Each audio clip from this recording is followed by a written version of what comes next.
tambayar su shine game da zamantakewa na mace da mijinta, ma'ana idan har mace mijinta yana saduwa da ita, shin ya halatta kuma idan ɗanta yana kuka za ta iya saurarawa za ta iya ta bashi nono?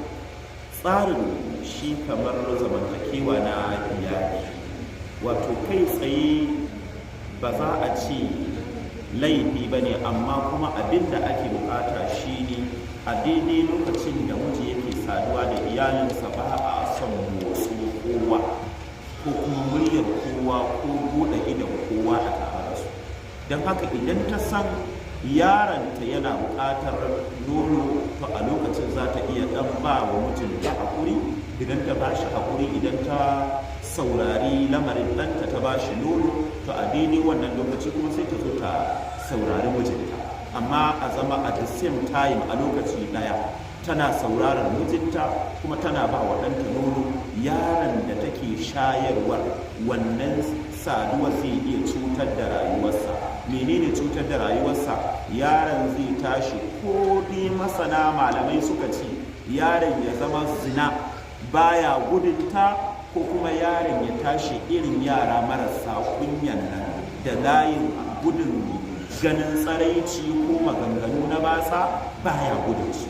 Mu fahimta? Don haka wannan din zai cutar da shi yaron da ake shayarwa. Don haka shi yasa za ku ga malamai suke ba da fatawa da cewa idan har mutum zai sadu da iyalinsa, ba a so ya tara matansa biyu, ɗaya idanta biyu, ɗaya kuma ita yake saduwa da ita, an hana wannan. Ɗaya na biyu, ba a son ya zama na cewar lokacin da mai gida yake saduwa da iyalinsa ya zama na cewar a cikin 'ya'yansu akwai wanda zai iya jin motsinsu ko ma ya gansu.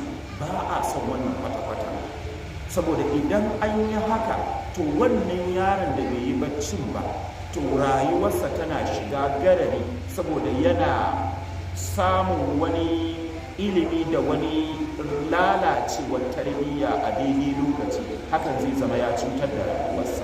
Don haka abin dai dole ne a yi ɗayan biyu, ko dai ya zama na cewar ta saurari mijinta ta rabu da ɗan, ko kuma ta yi haƙuri ta saurari ɗan, daga baya sai ta ta saurari mijinta.